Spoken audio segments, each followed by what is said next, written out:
Welcome into this week's edition of the Co-Lin Coaches Show. I'm Kevin Kyzar, Sports Information Coordinator here at Co-Lin, and joining me for our first segment all about women's basketball is our head women's coach, Dr. Britta Stephens. Coach, thanks for joining me as always. Thank you.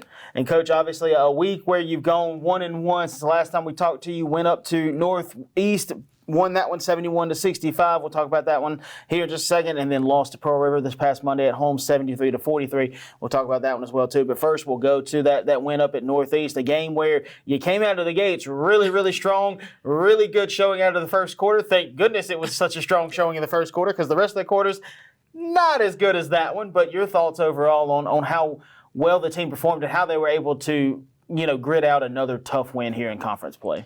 Yeah, really happy to get a win, any win in conference play, because our conference is so tough, but really pleased to get this win because it was a 5-hour road trip. You know, when you ask your team to get on a bus and ride 5 hours and then get off and play, that's a really difficult thing to do anyway. So I was really proud of how our kids responded to that. You know, we broke the day up. We drove halfway. We sat down and ate. We had a really nice day. We got there early. We got to shoot. So sometimes you don't always get that in junior college basketball. Sometimes it's get on the bus. We got to get there. We got to play. We got to hurry up. So it was a really nice day for our kids and for the men.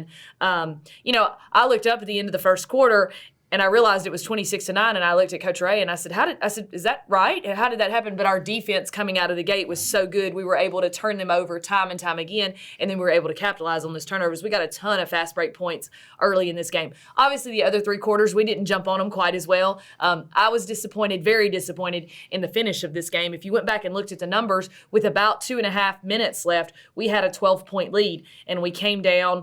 I remember specifically, we came down and Imani Key took a really bad shot, and it's like I told her in film the next day, that's not a bad shot if there's 2 minutes left in the third quarter. But at that time in the game, we didn't need that shot. So she takes a bad shot, which leads to a long rebound, which gives them a basket. Then our point guards turn it over 3 or 4 times in a row, which leads to baskets for them. And I felt like we barely hung on to win this one when we shouldn't have. It should have been an easy win for us. So, but despite that, despite how I felt how bad we played at the end, we were able to pull out the win.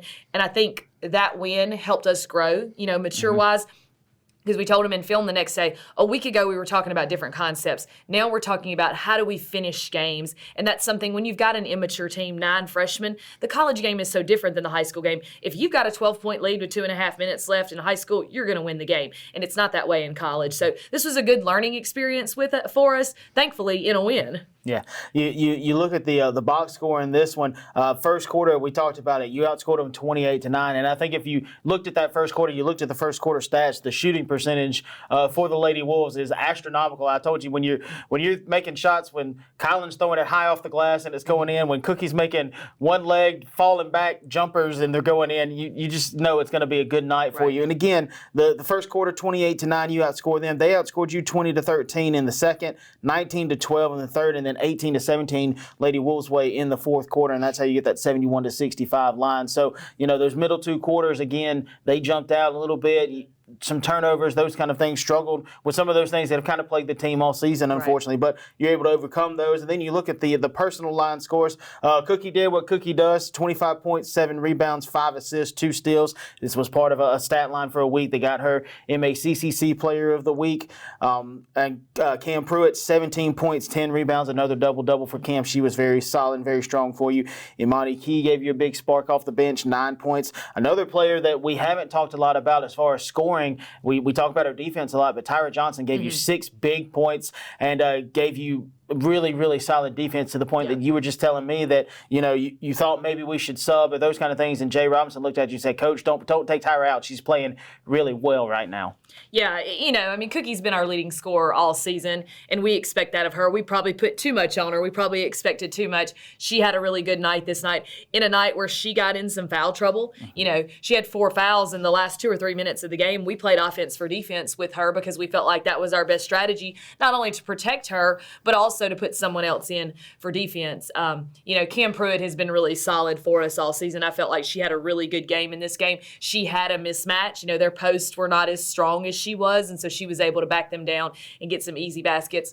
Imani Key is a kid who has kind of, all year, one game she'd start, one game she'd come off the bench, one game she'd start, one game she'd come off the bench. Well, the past 4 or 5 games, she's been coming off the bench, and I told her yesterday in practice, I said, you're playing well enough to start right now, but I like her spark coming off the bench. We need that scoring spark spark coming off the bench. If you look at some of our games previously, when you looked at our bench points, we were getting almost no bench points. And so having her come off the bench, whether she subs for Co-Lin or Maddie, I think that's helped us. Moving Co-Lin Bell to the 2 has kind of given us a 2-point guard rotation where both can handle the ball, and I think that's been a good thing for us, especially in conference play.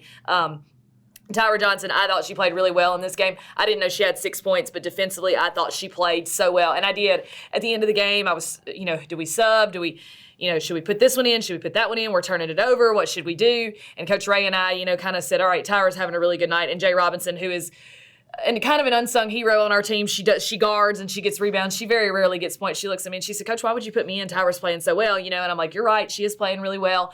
And so that, if you've got kids doing that, you're going to be successful. And those are freshmen. So if we're building this foundation and this mindset of that this year, how good are we going to be next year? Right. And then we turn our attention to Monday. We won't labor on this one for very long. Not a lot of high points in this one for the Lady Wolves. Unfortunately, Pearl River came to town on Monday, came away with a 73-43 win. A game that had a few things going a little bit more in favor of the Lady Wolves. Score probably would have been a lot closer. There were times I told you it felt like it was a little bit closer than a 30-point game at times. It was just, you said it, too many turnovers, especially in the first quarter. Your thoughts overall on this one, and one that you'll look at it, you go, yeah, it happened. We flush it, we move on, right. And we've still got a lot of basketball to play. Right. Well, first of all, Pearl River is a very, very good team. In this week's poll, they were the number 15 team in the country, so they are a very good team. Despite that, I feel like this game should have been closer. I do not feel like they're an unbeatable team. I felt like we made far too many mistakes to win this game. I also felt like everything they shot went in. I talked to another coach in the league, and he said, well, tell me about them. And I said, I could have had LeBron James on my team, and I don't know if I could have beaten them because they shot it so well. When I went back and looked at the stat line, they shot it nearly 60% from the field. I will say that one of the reasons they shot it so well is because I felt like we played defense so poorly. I told my team, I said, if you leave people wide open, I can stand out there in my coaching outfit and my heels, and I can make shots. So you can't leave people wide open. Probably the Achilles heel in this game, and I felt like what really hurt us is in the first quarter they pressed us. We knew they were going to press us. We had practiced it. We had prepared for it. But we freaked out a little bit, and we just couldn't overcome it. We turned it over 3 or 4 or 5 times in a row early. Even after I had called timeout to calm us down, we still continued to turn it over, and they jumped on us really big because we turned it over against their press, and we just were never able to rebound from that. You look at the box score on this one. They outscored you 21-10 in the first, 15-9 in the second, 18-12 in the third, 19-12 in the fourth. So the second half, a little bit better than the first half, but unfortunately they were just as equally good in those, or better.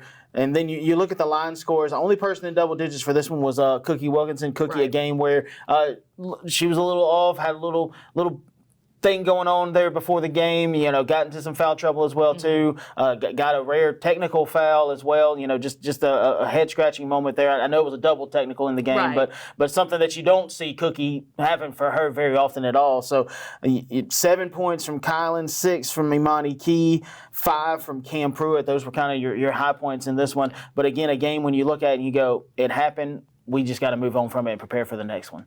Yeah, when you only have one player scoring double figures, it's very hard to win, unless you're going to guard extremely well, which obviously we gave up 73 points, so we did not do either of those very well. But it is a game that, and I told our kids, I said, look, y'all, they're going to beat a lot of people, and they're going to beat a lot of people bad. If we have to play them again, let's hope we're playing them for a region championship or for a chance to go to that region championship. So it is a game, and we watched film, and we talked about it, and we corrected mistakes. One of the things that I was probably most angry or upset about was our out-of-bounds under defense. We always play zone out-of-bounds under, and for 20 however many games we've played, we've had these concepts, and I felt like against them we just totally lost our minds and didn't follow any of the concepts. So the next day in practice, that was one of the things that we really talked about. Like, I can't scout everything everybody's going to do. I can, but I don't have time to teach it to you. So we have to build our concepts, and we can't forget about them when things don't go well. And that was really disappointing for myself and Coach Ray. So, we learn from that one and we move on to the next one. That's, that's kind of what we do in basketball. And then the next one is coming up. You're going to go on the road, play Kahoma, the Lady Tigers, and in a little bit of a different feel too. You're not going to have to travel with the men with this one. We'll talk with Coach Sanders about it later, but we'll go ahead and let people know the men are going to get a win because Kahoma has to forfeit due to an altercation that happened last week with Northwest. But a little bit different different feel. You get to travel solo, not something you do very often, if ever, during conference play. But what do we know about the Lady Tigers going up there to Coahoma, 5:30 tip-off in Clarksdale at the Pinnacle? Yeah, Oklahoma's a really good team. In fact, they're the number 2 team in the conference. They're sitting at 7-1. The only team that has beaten them is Pearl River. They got a really good win over Itawamba. But when I went back and when I've looked at their games and scouting, most everyone has played them pretty close. So once again, it's not an unwinnable game. It is a monumental task to get on the road and drive 4 hours on a bus and try to beat a very good team.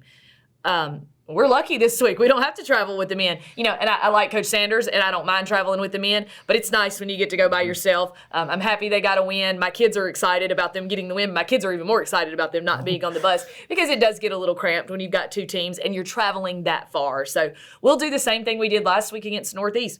We'll drive halfway. We're going to sit down and eat. We're going to drive the rest of the way. We're going to get there super early so they can shoot and get a feel of their gym. Most of my kids, number one, don't know where Coahoma Community College in Clarksdale, Mississippi is at. They don't know a lot of the players on their team, and they've never been in their gym. So they need that time to acclimate to where they are. And so we're going to get there super early so that they can do that. They're a good team. They're well coached. They've got a lot of sophomores. They're very mature. And in this league, you go, well, you keep saying mature and sophomores. In this league, when you've got 7 and 8 sophomores, it makes a big difference. There's a huge difference between a freshman and a sophomore. And it's amazing that first semester freshman versus that first semester sophomore, how much growth not only as a player, but as an individual in life and things like that. And so our sophomores our freshmen are getting there. Now they're second semester freshmen, so they've got that experience under their belt, but there's still just a big difference. So, I think they're a good team. I think we're going to be prepared, and I think we're going to go up there and give them a good punch. Right. Then not looking too far ahead, but you do have the Lady Warriors coming in next Monday at home. Know much about them? Have you seen much about them? I know you get into that part of the season where maybe you haven't scouted them, but maybe you've seen some film on them as well too. What do we know about that bunch when they come in here on Monday? Don't know a ton about East Central. I know that, they lost their coach last year, and the new head coach got the job very late. So I know that her signing class was probably not the signing class that she would have liked to have had. I know that they had not won a conference game until last Monday night, and they pulled off a win. I can't even remember who it was against. So, and they've been playing everyone closely. I'm a score watcher. As soon as our game's over with, I go pull those scores up, and I want to know who beat who and what happened. So East Central has not won a lot of games. I kind of compare them to Jones. Jones had not won a lot of games when we went down there and played them, but they were playing everyone really close. And so this is I think they're a dangerous East Central team because they're hungry, they're young, and they're trying to, accumulate wins, and they're probably starring us on their schedule and going, this is not a Pearl River that we're playing. This is another team who's like us, who's young, and we can probably win it. The great thing is they've got to come to Mullen. The great thing is, we've got 3 wins under our belt, and we feel like we've started this when we feel like this is a must win. I don't like to look too far ahead. We need to go win at Coahoma. Mm-hmm. But if we weren't to win at Coahoma, we would still be okay because they're way ahead of us. But we've got to win the 2 next week. East Central at home and at Hines, those 2 teams are below us in the standings, and those for us we start as must wins to stay in playoff contention. I feel like if we can get those 2, Coach Ray and I talk about it, and again, I score watch way too much. I shouldn't do that, but if we can get to 5, I think we got a shot to get in. If we can get to 6 wins, I think we can get in. I don't know if that's at the 11 seed or the 8 seed or what, but I think if we can get to 6 wins, we can get in. So as disappointing as some of the losses in the first half of the season have been, and as disappointing or as much as I'd like to have those back, I still feel like we have a really good shot to get in the playoffs and make a run. Right. So lots of exciting things happening for the Lady Wolves. Ups and downs throughout the last week. Went on the road, beat Northeast 71-65. Came back home, dropped 1 to Pearl River 73-43. They're back on the road against Coahoma this Thursday, 5:30 tip-off. No men's game on that day, as we mentioned, due to that forfeit. And then back home, East Central comes to town Monday at 5:30 tip-off there as well, too, in Mullen. So looking forward to having those. We'll give you all that information on social medias for streams and those kind of things if you can't make it out. But if you can make it Monday, we hope to see you there. I'm Kevin Kyzar. Stick through the break. We've got baseball and men's basketball on tap. We'll talk about all the success that both of those teams have had and look forward to their future matchups as well. At Copiah Lincoln Community College, you'll find a family of instructors and staff who truly care about your success, and not to mention a really fun college experience too. Co-Lin was recently ranked number 1 in the state for student success. So whether you need to start or finish your college degree, take classes on one of our 3 campuses or online, Co-Lin is the place to be.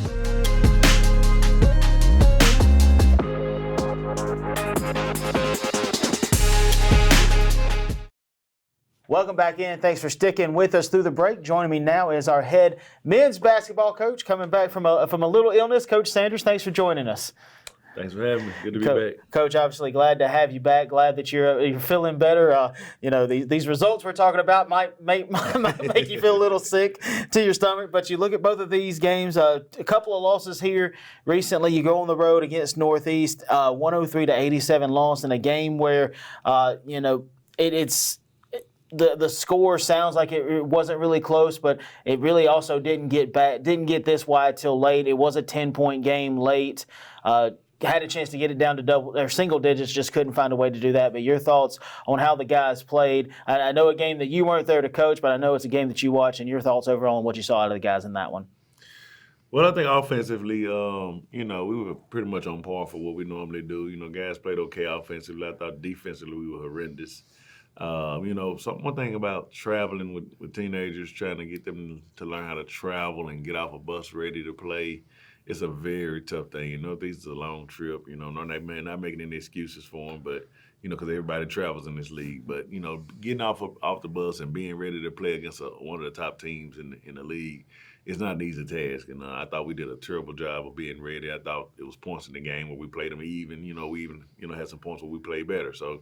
But once you dig yourself a hole like that, it's kind of hard to get out of it. Right. You look at the box score, they outscored you 47-37 in the first half, and that's kind of what really felt like it made the bigger difference in the game, because the second half was 56-50. That's a margin that, just shows you a few baskets, a few things go your way. It's a little bit different second half. You look at the score line, and the personal score lines are this is a game where it says, everything went your way, everything lines up for you to be able to get a win. Unfortunately, they just shot it really well as well, too, as you mentioned, just not very good defense. And Devin had 26 points, 9 rebounds, 6 assists. He led the way for you. Antonio Otis had 13 points. Prince and Dakota both with 10 points each. Prince actually missed out on a double-double by 1 rebound with 9 rebounds as well, too. So a week where Devin played against Delta, didn't have a really great game against Delta in that win, and then rebounded with a really great game. Unfortunately, it came in a loss. He got Player of the Week for the conference for his efforts in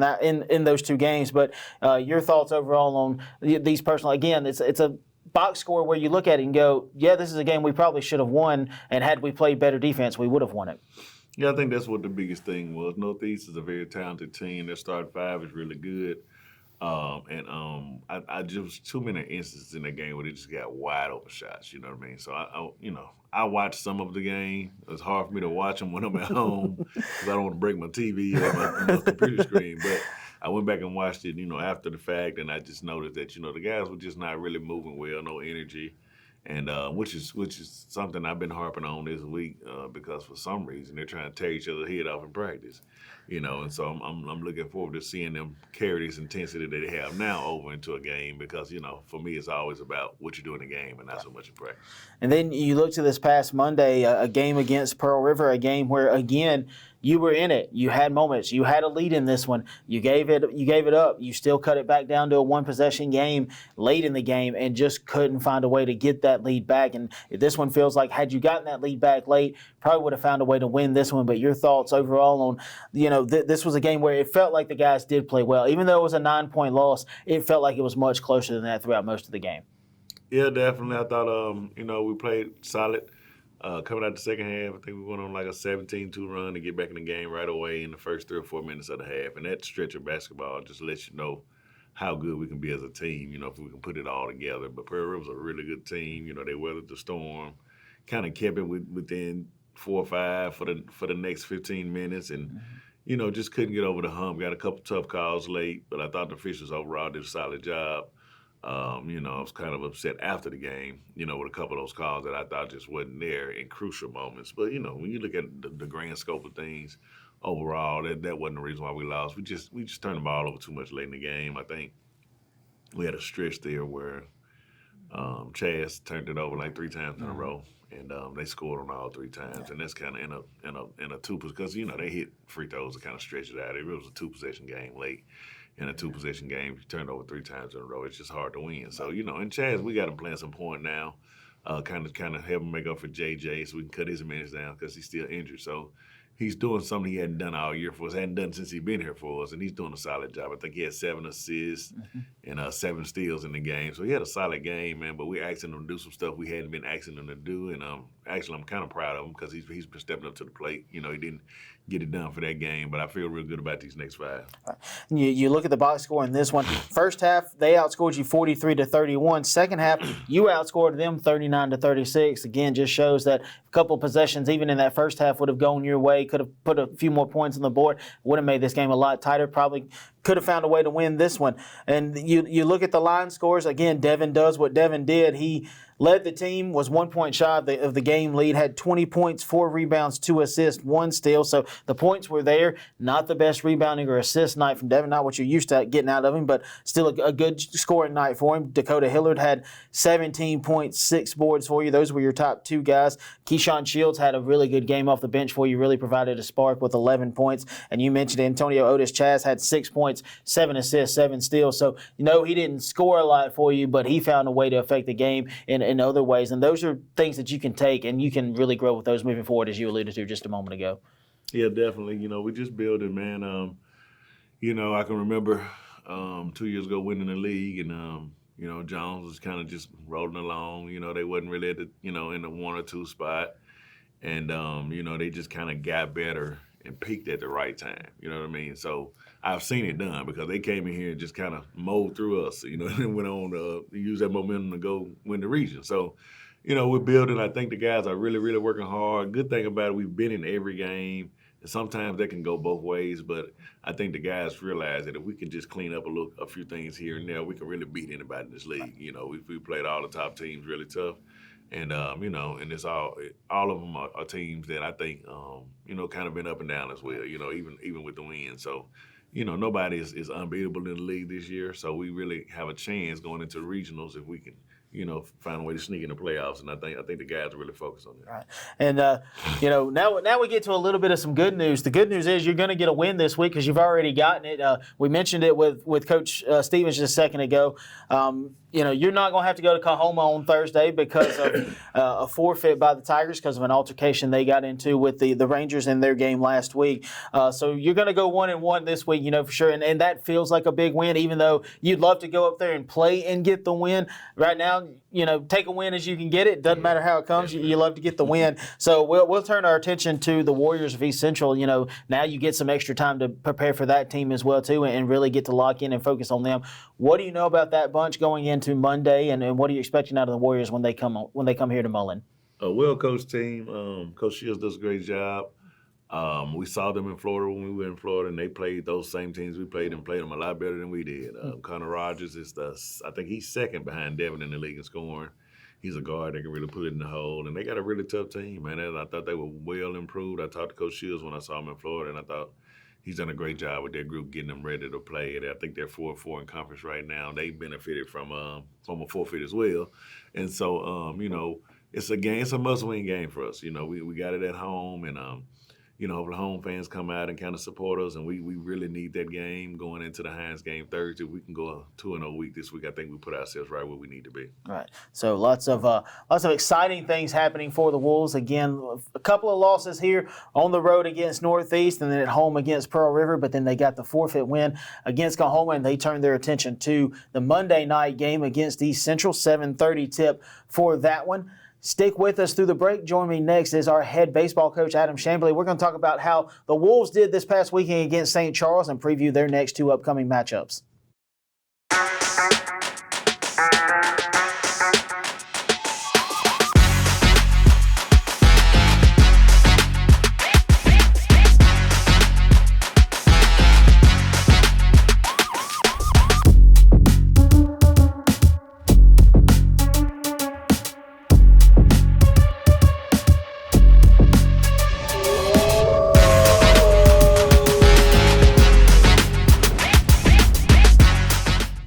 for sticking with us through the break. Joining me now for our final segment is our head baseball coach, Adam Chamblee. Coach, thanks for joining me. Yeah, glad to be here. Hey, Coach, obviously a weekend where you went 4-0 against the same team, played them all 4 times, extend the season-long winning streak to 8. We talked about it, probably one of the best starts to a season, certainly the best start since about 2017, 2018, 8-1. You're sitting at it right now. Your thoughts on the weekend as a whole and how the guys were able to win 4 games that really all felt like 4 different styles of wins overall.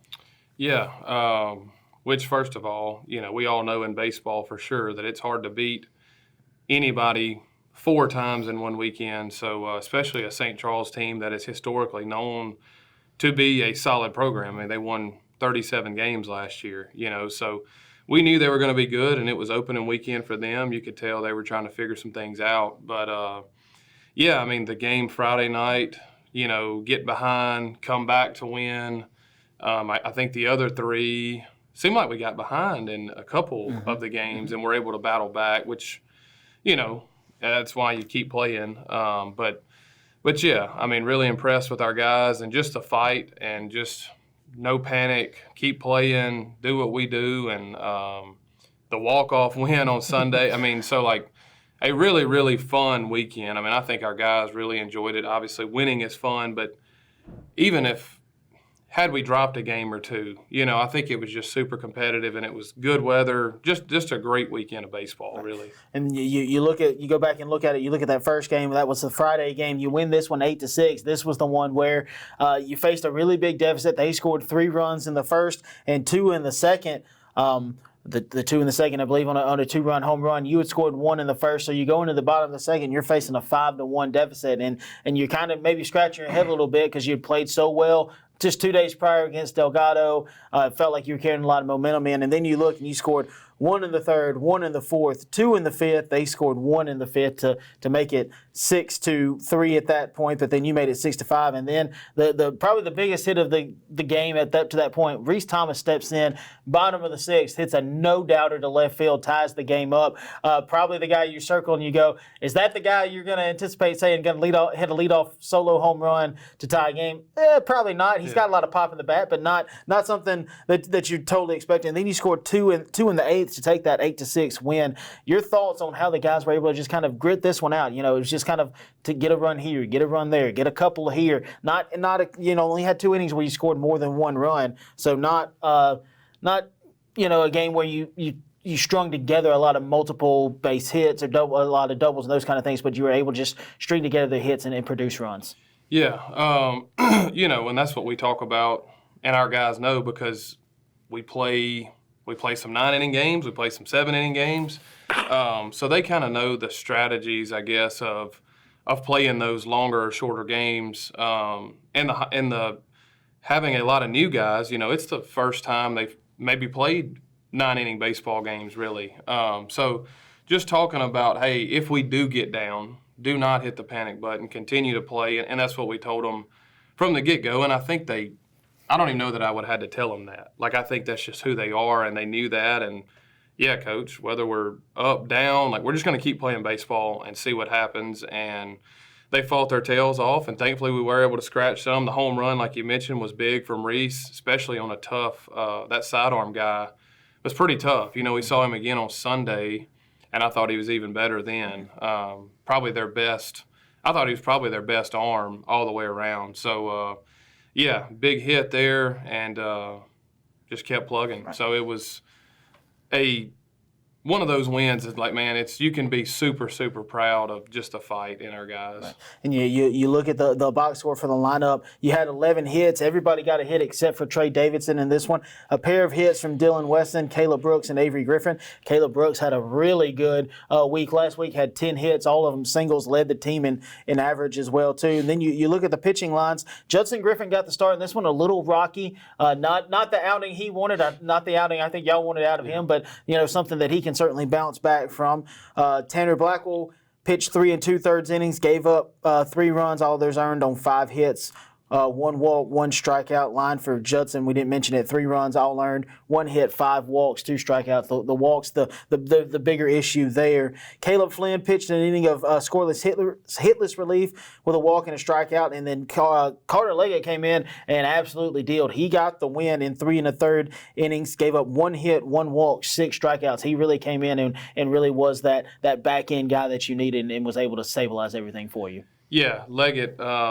Man, the thing is, he's kind of had some weird outings to start the season because we know what he can do, and finally we got him in a situation where it felt like, and I can't remember what he came in, or if he came in with a clean inning to start the inning, I can't remember, but finally he came into a decent situation and was able to just pitch and do what we know he can do. Right.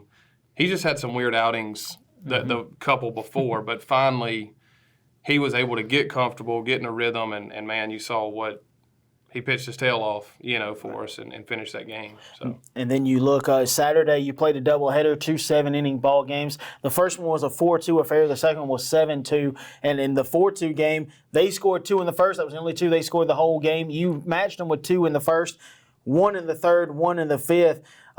10 hits as a team. Trey Davidson with a couple, Evan Holyfield with 2, Caleb Brooks, Reese Thomas, all with pairs of hits as well too. And really, this was a game where it says it was 4-2, and it felt like it was close that whole time. It really felt like this one was the back and forth game. Both pitchers did an outstanding job of eliminating base runners when they had them, or limiting the base runners. Cohen Weinhofer got the win in this one. Started 6 innings pitched, 4 hits, 2 runs, both of those earned.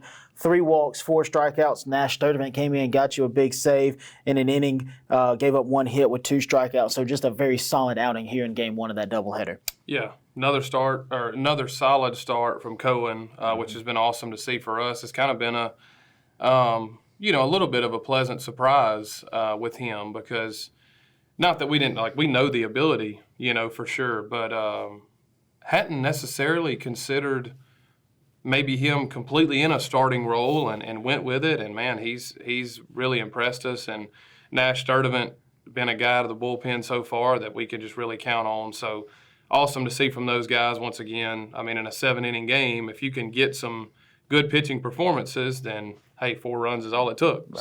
So that was awesome to see. Right, and then in Game 2, this was probably the most lopsided of the 4 games, 7-2, and really it probably was over after that second inning. You scored 5 runs in the second inning, and that was where this offense really showed what they're capable of doing. Strung a lot of hits together. It was bases loaded. I mean, it was like 3 straight singles, I think, to start that inning. Yeah. Another base hit, a walk. Just were able to manufacture some runs throughout this one. And Trey Davidson led the way in this one. You had 11 hits as a team. He had 3 of them. Trey had a great doubleheader on Saturday. I think it 5 hits if that math is right there. Caleb Brooks with a hit. The only person who didn't get a hit in this one was Lucas Harrington. A little bit of a struggle for him in the doubleheader after a good start in that DH spot, but 11 hits as a team. This is another one where you turn to Jennings Kimbrell. He gave you a really good start. 6 innings, got the win. I believe that was his 2nd win of the year, if I'm not mistaken. 6 hits, 2 earned runs. No walks, 6 strikeouts. Braden Cooley only pitched a third of an inning of relief. Had to go get him because got injured there. He gave up a hit and had a strikeout. And then Jacob Buffalo came in, 2/3 of an inning pitched, gave up a hit and 2 strikeouts. A very dominating performance on the mound from all 3 pitchers. Yeah, Jennings, another guy, that going to pound the strike zone, which I don't think we walked a single guy out of all 3 of those guys. And we didn't walk a single guy the whole day. So obviously, we all know, hey, man, make them beat us, and we went right after them, and thankful to get another win.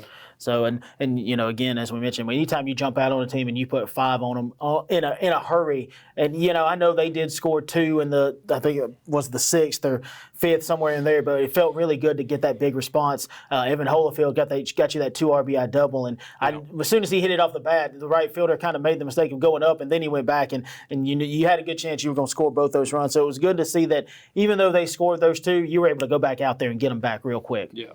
For sure. And then you look at the final game you mentioned just a second ago. This one was a walk-off, probably the closest game of all 4.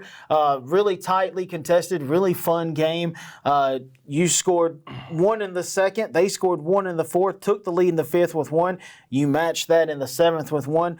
Scored 2 in the 6th. They scored one in the 8th, then scored one in the 9th on a little tweener between the pitcher and the first baseman at that point, and it really set the stage. You get to the bottom of the 9th, and Avery Griffin, of all people, gets up and, your 8-hole hitter, another guy that you're sitting there going, he's got some pop in the bat, but, are you expecting him to narrowly miss a walk-off home run by about 6 inches? Maybe not, but, he did get you that leadoff triple. They intentionally walked the bases loaded. Fielder's choice by, I believe it was Donovan Moore, and then Trey Davidson comes up and puts one in the air, and even if they had caught it, we all knew at that point that was the game. So a very, very exciting game. Your thoughts on this one? And again, the guys just showed a lot of determination. I was down in the dugout going into that bottom 9th, and guys were like, we're just going to find a way. We're going to win this game right here, right now. There's no doubt about it. Yeah.